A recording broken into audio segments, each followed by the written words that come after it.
Good evening and welcome to Your Call.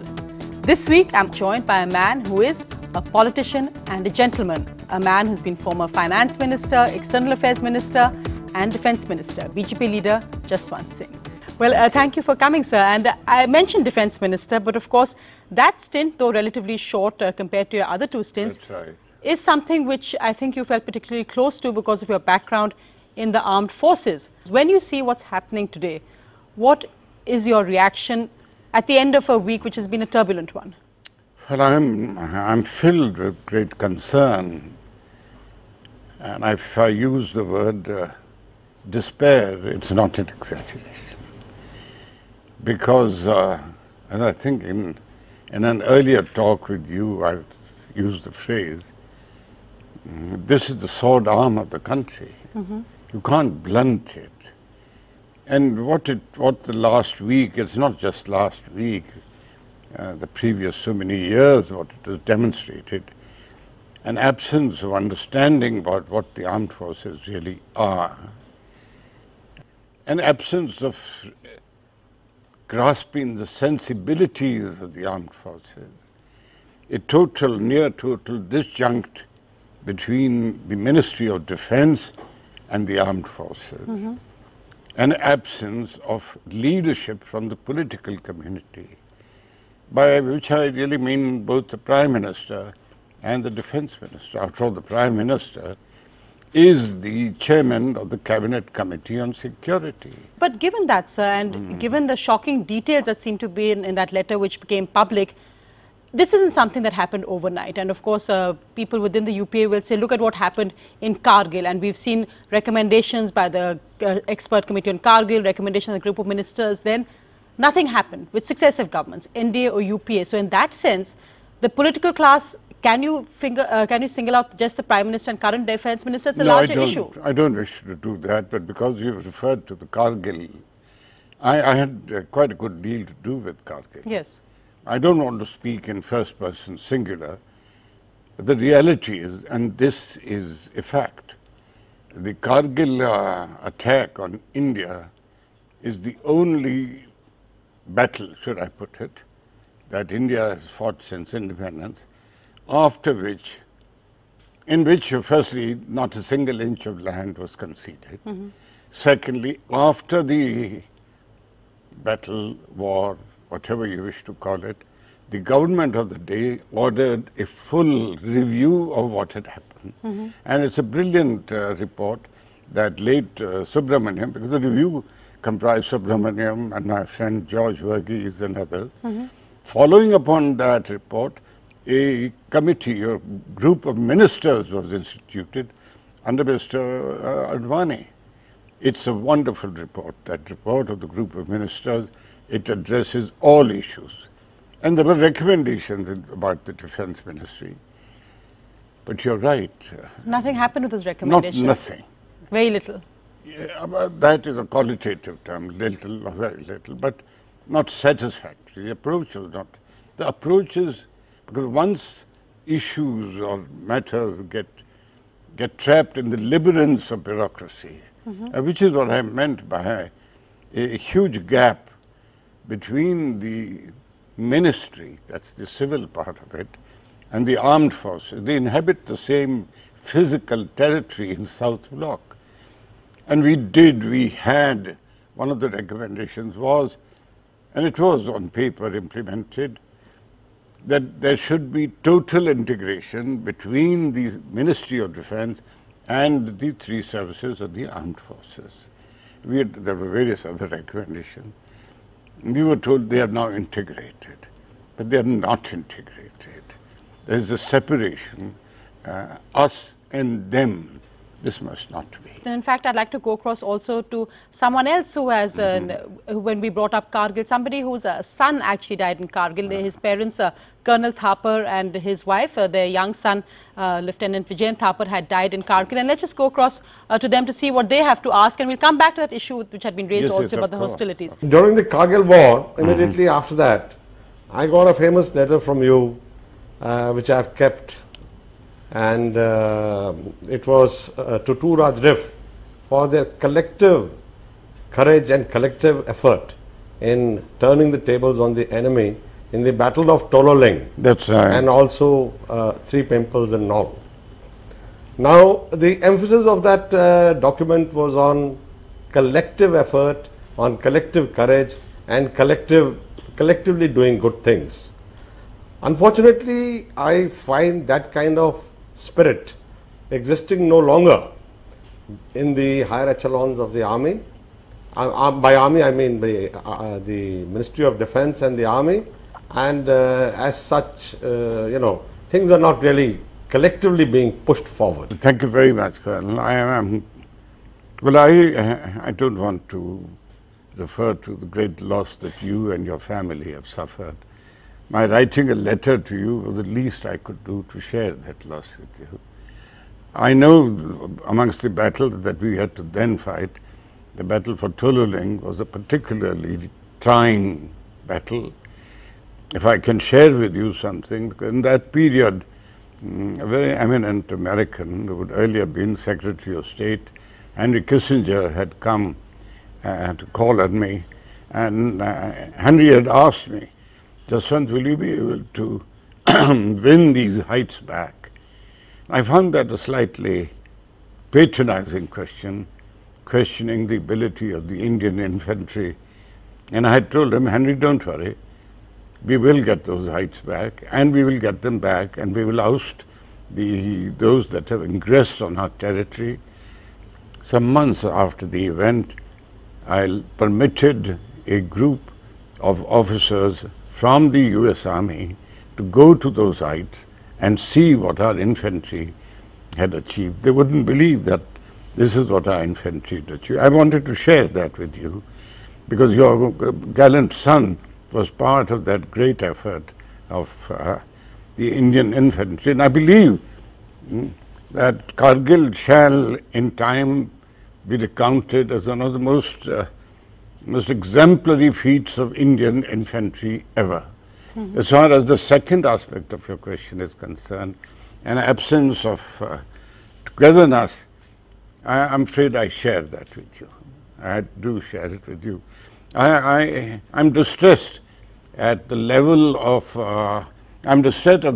of dissension between senior officers, more particularly of the army. My experience directly is of course limited to army, that if it has happened in the army, then of course it's an example of failure of leadership. Somewhere we are not providing that bonding spirit, esprit de corps that is necessarily one of the most important ingredients of the fighting ability of a force. There is one question in my mind, that why Kargil, 10th anniversary of Kargil was not celebrated. There was no leader in Kargil on the 10th anniversary of Kargil. Nobody bothered, and I felt very hurt also, because we are bringing politics in army, and that is very damaging. It is really damaging the morale of the army. I agree with you. I share totally what you say. It's not just Kargil.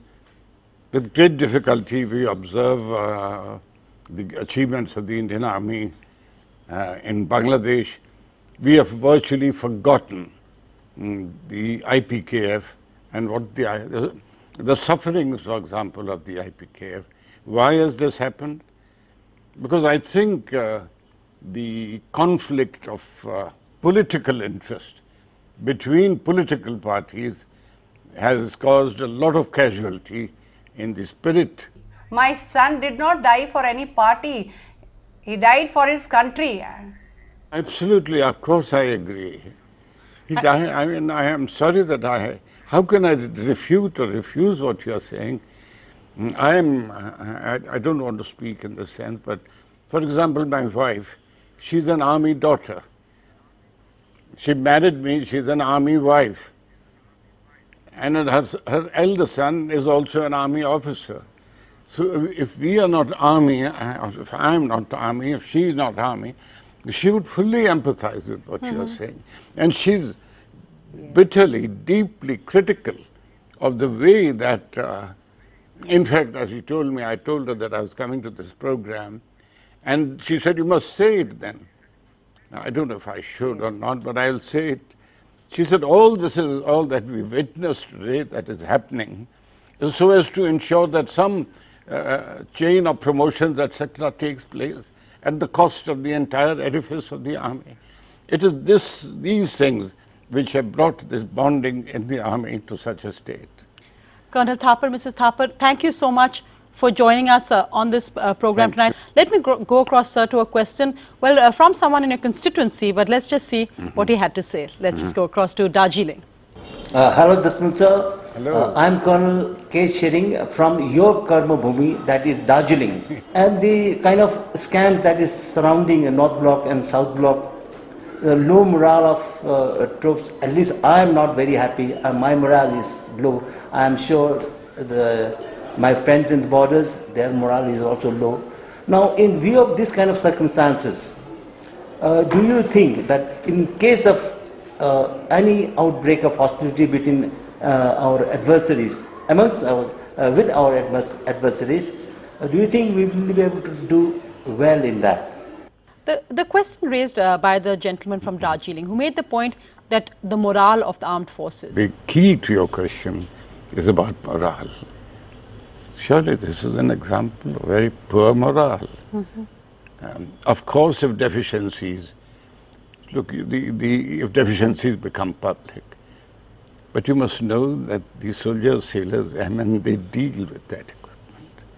They are familiar with what is and what is not. They know what the deficiencies are, broadly, not in detail.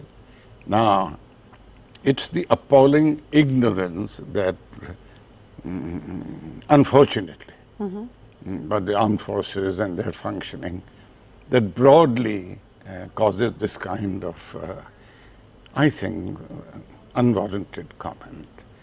But it does dent the state of morale. What damages morale much more is the squabbling within the senior ranks of the army. This is very damaging. And moral is to physical is really 4:1. It's not so much equipment deficiencies which dent the fighting quality of a force, it's the absence of moral and effective leadership. In fact, when we come to that, we've seen the case of the Lieutenant General, one Lieutenant General now taking the Army Chief to court, former head of the Defense Intelligence Agency, a crucial post. Leave aside the politicians, the squabbling within the Army. Your wife mentioned over promotions, whatever this may be about, a CBI case against another man who is in the line to be an Army Chief in the Presidential Feud. Is that really something which you would like to tell senior Army officers that you need to rethink about? This is very shabby. This is not acceptable. And this is not conduct behoving an officer and a gentleman. There's nobody to judge. You have to judge yourself. And I had occasion, very painfully, to write and say that it's for the chief. Who am I to judge? After all, it's a very distinguished soldier. But all that I said he ought to do is to remember that inscription on the Chetwood Hall, because after the parade, on passing out parade, great slow march into the Chetwood Hall. On top of that is an inscription by Field Marshal at Chetwood, the security, honor and welfare of your country comes first. And always and every time. Then of course it goes further. Of your men you command, and thereafter last is your own. I don't want to judge. Because I think I diminish not so much the person as the great office of the Chief of Army Staff in judging personally. I cannot claim objectivity. The office is more important than the individual. If you keep chipping at this office, then you will damage the effectiveness of it, and you will, of course, affect morale. You have a situation, I'm very sorry to have to say, my colleagues in Parliament start shouting, throw him out, you can't. Can they imagine what effect this has on, because television is now ubiquitous, it's everywhere, and troops watching this, what will they think? And when you have MPs like Lalu Prasad Yadav, other MPs who I think the armed forces and many people would not regard as, say, the epitome of morality, taking on an army chief, the institution for corruption, what do you think? He says the army chief wants to fight elections. Oh, come on, don't let us please don't reduce everything to the level of absurd politicking. This is absurdity. It's so absurd as to almost be an obscenity. Politics is not the be-all and end-all of life. Everything is not politically oriented. Here the issues of the combat effectiveness of the armed forces, the issue is of national security. Issue really is of the effectiveness of the sword arm of the country. For heaven's sake, don't reduce it to the kind of level that we witness every day in Parliament. I think one of the other worrying aspects was about the question of corruption in defence procurements and these infamous TAPTRA trucks which have now come up. Now the questions have been raised about the fact that these have been in use since 1986. Irregularities in procurement clearly have been in place since pretty much then. Why has no former defence minister, government, army chief raised this earlier? I don't. I'm guilty. In between I've been a defence minister. I must admit this never came to my mind. And so in that sense, if I say or make a comment here, I'm just as guilty as any of the previous defence ministers would be. I cannot cite ignorance as my defence. I did not know of it. I did not take any action. It's no good saying I was not there long enough. Yes, you're right. I am also partly to blame. But what has happened is at another level of why has this become, not just TAPTRA. You see, in 1986, around 86, 87, I believe it was a kind of a climactic year. Because then that is when the infamous Bofors hit India. I had gone with General Sundarji to the trials of Bofors guns, and I had said, this is a very good gun. It's very badly procured. Because I said it's a very good gun, my party got very annoyed with me. It's true. Now, but I also tried very hard to find out. I went to Sweden at my own cost. And I fought for this issue until I came against the wall of non-cooperation. Then I realized that Bofors will have very long-term consequences in defense procurement, because if we were not able to identify and award condign punishment to the wrongdoers, then of course people will say we can do it. And then of course it was only about 86 or 84 odd crores. Now it's in hundreds of crores. The Tehelka scandal in the NDA government tenure. But I think the saddest part of it is that you'll have defense ministers come and go, you have army chiefs come and go, but the corruption in the procurement system has not gone. And the worry is that on the other hand, you become so cautious that you slow down essential procurement and modernization, yet the rot has not been stemmed at all. No, two things have happened. You're right, absolutely right. What has happened is that we have now a system that has become dysfunctional. And because it is dysfunctional, if we were to assume it is therefore pure and unsullied, on the contrary, the reverse has happened. You see, George, when after Tehelka, etc., and reinstated as defense minister, started sending any proposal for procurement as an aspect to the CVC before he even looked at the file. And I told him, George, this is wrong. The CVC, or the CNDGE, CBI, I did also use a phrase once, that we are crippled by the C3. The tyranny of the three C's, I think you said, yes. The tyranny of the C. We are responsible. I am a defense minister, then I am responsible for all the good. If I take credit for all the good, then I must also take discredit for what is not good. Stand up and be recognized. Oh no, ye theek nahi hua. Kahiye aur galti ho gayi. Aage hum sudharenge. Jab ye nahi, and of course George by then was so traumatized that he wouldn't take a decision. Now we are suffering because of that.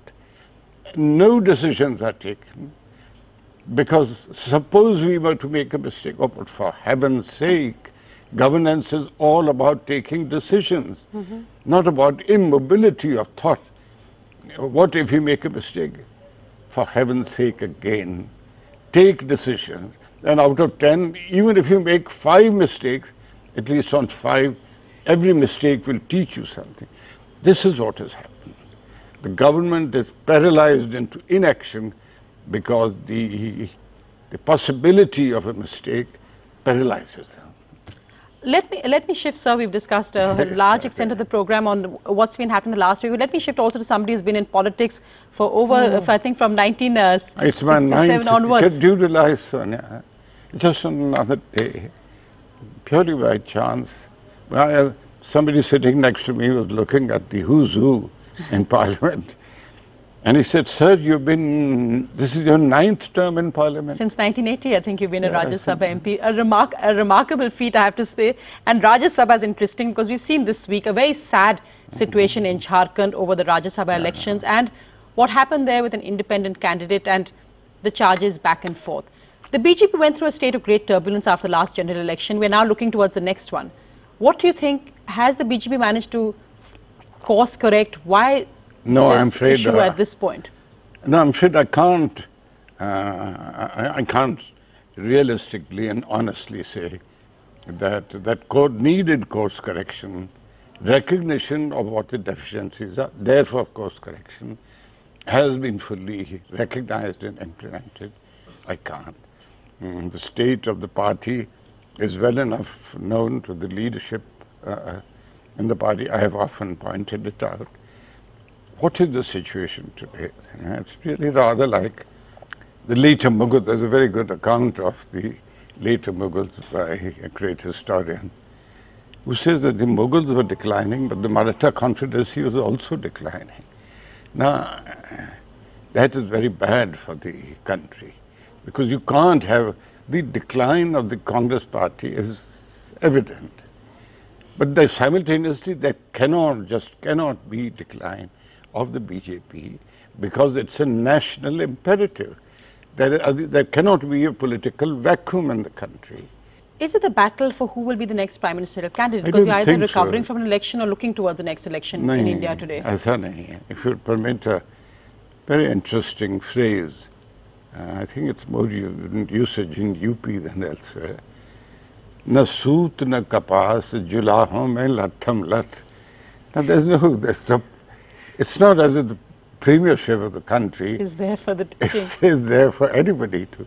So it's not as if anybody is fighting for the premiership. I don't think that ought to be at all. It's to be able to meet the challenge of the circumstances. And it's no good my saying, nahi, aisa kuch nahi hai, because then I would not be candid. I don't want to be dishonest to myself. We're finally at the end of the show, sir, and I'd like to go back many years to your old school, Mayo College, where we have some young students to ask you a question. Good evening, sir. Being your grandson and the 4th generation at Mayo College, I wanted to ask you a question. Yes.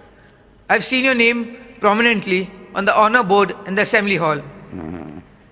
What is the mantra for success at Mayo College?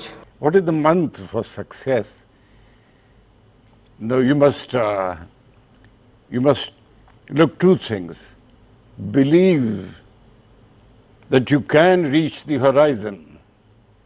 It is not as if horizon is not reachable.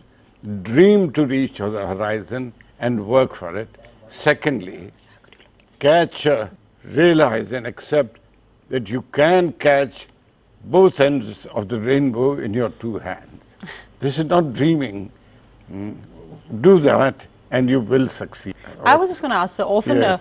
To achieve great success, you often have to achieve great failure as well. Of course. When you look back at your years, the greatest regret you've had in these many years in public life, what would you define that as? Kandhar was not a mistake. The priority was to save lives.